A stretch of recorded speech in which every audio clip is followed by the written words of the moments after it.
Привет, ребят! Вы на моем канале Марта М.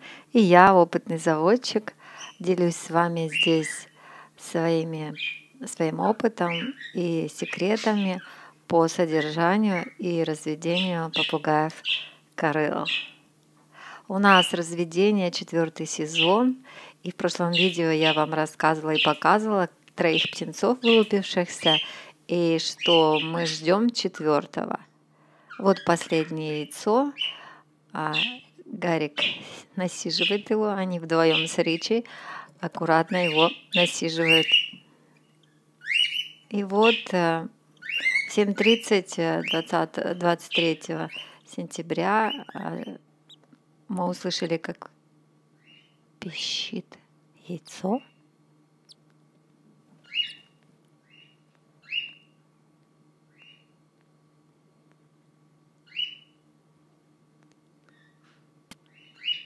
И услышали, как оно стучит.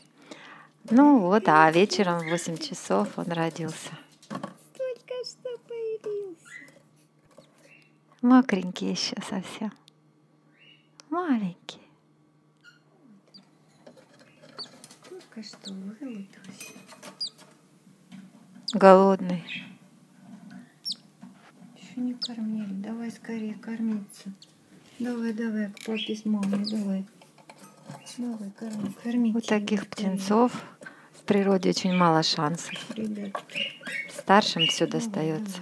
Гарикчик. Сейчас очень важный момент. 4-й птенчик самый маленький. И его могут затоптать. У нас уже был такой печальный опыт в первом сезоне разведения. Поэтому я сейчас жду, пока Гарик откормит птенцов и выйдет. И посмотреть, есть ли в зобике у маленького новорожденного, который только что вот родился, буквально минут 15 назад, есть ли у него корм, накормил ли он самого маленького. В течение 2 часов после вылупления птенец должен получить еду. Это очень важно. Или его эти лошади здоровые, его братья, обессилевшего без еды могут затоптать. Будем очень внимательно наблюдать. Вот Ричи ждет сейчас очереди своей. Гарик должен выйти. Вот как раз сейчас звук кормления.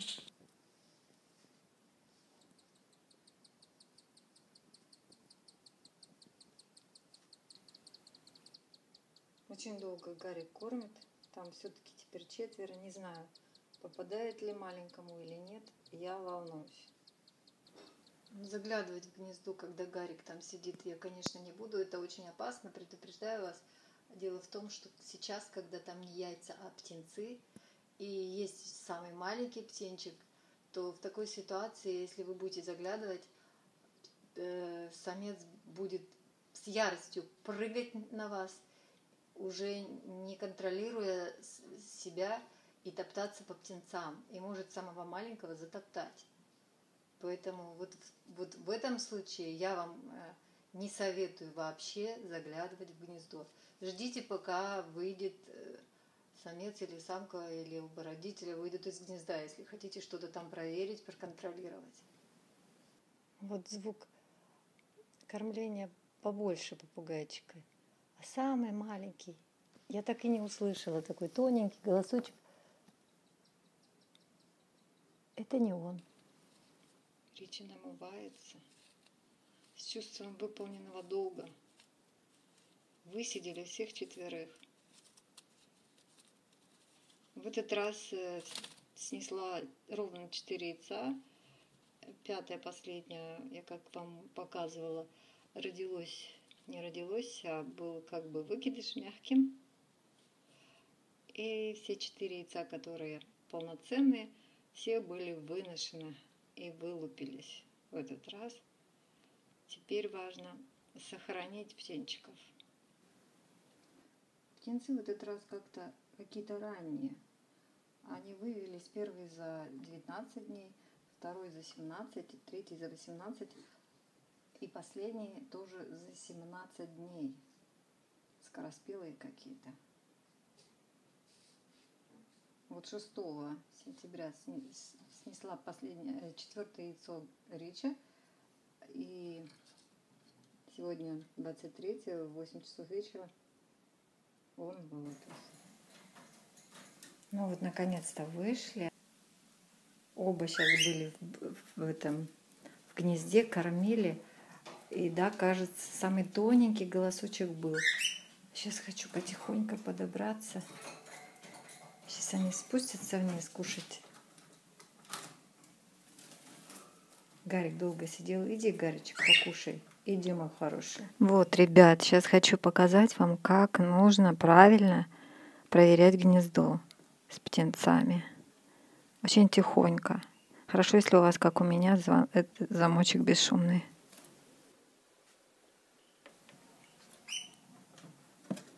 Ну вот, что тут у нас. Старший. Ого. Вот кто все съел. Еще один старший. Так, средний. Тоже хорошо. И младшенький последуешь. Ну, знаете, я бы не сказала, что это очень хорошо, но сносно.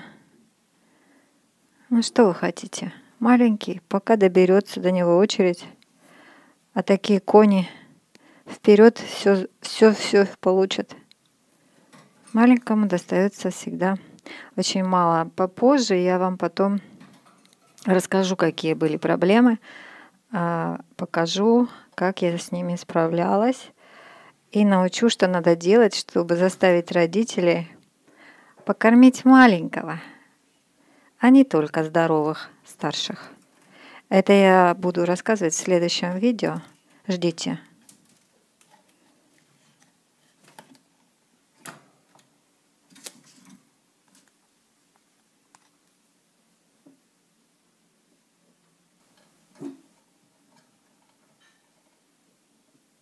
Молодец, папа, молодец. Охраняет дитяток. Дитяток. Полез проверить. Ну все. Все.